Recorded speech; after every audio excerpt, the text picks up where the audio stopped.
पहली बार मुझे जिंदगी तब मुश्किल लगी जब मैंने जाना कि जिस बात पे रोना आ रहा है उस बात पे हमें लोगों के सामने मुस्कुराना है। नफीस भाई, जो पसंद था उसे तो अपना नहीं बना पाए, अब जो अपना बनने वाला है चलो उसे पसंद कर लें। तुम ही से सीख रहा हूँ हुनर नजरअंदाजी का, अब जो तुम पे आजमाऊं तो बेवफा मत समझना।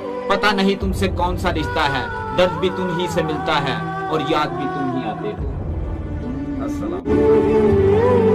कायनात की सबसे कीमती चीज क्या है भाट साहब? कायनात की सबसे कीमती चीज एहसास है, जो दुनिया के हर इंसान के पास नहीं होता। नफीस भाई, अपना दर्द अपना ही होता है। अगर आप ये सोचते हैं कि आपकी तकलीफ में कोई आपके साथ खड़ा होगा, आपको हौसला, तसल्ली या खुशी देगा, तो ये आपकी गलत फहमी है। जरूरी नहीं कि दूसरों की तकलीफ में आपने उनका साथ दिया हो और वो आपकी तकलीफ में आपको तसल्ली या आपका साथ दें। ये गलत फहमी अपने दिल से निकाल दीजिए।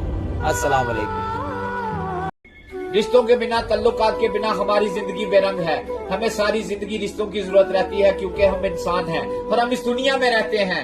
माँ बच्चों से मोहब्बत करती है और बाप बच्चों से मोहब्बत करता है। बच्चे माँ बाप से मोहब्बत करते हैं, बहन भाई से और भाई बहन से मोहब्बत करता है, हस्बैंड वाइफ से और वाइफ हस्बैंड से मोहब्बत करते हैं। हम एक दूसरे से मोहब्बत करते हैं, उन्हें परेशान नहीं देखना चाहते।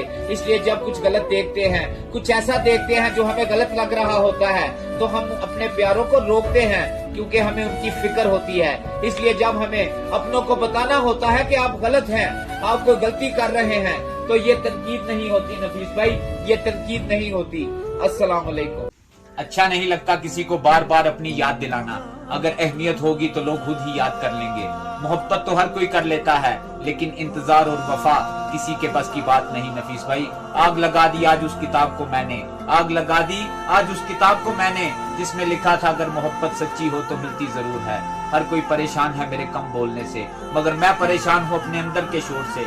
जो लोग गुस्सा जताया नहीं करते, वो लोग गुस्से में अक्सर रो देते हैं। अस्सलाम वालेकुम।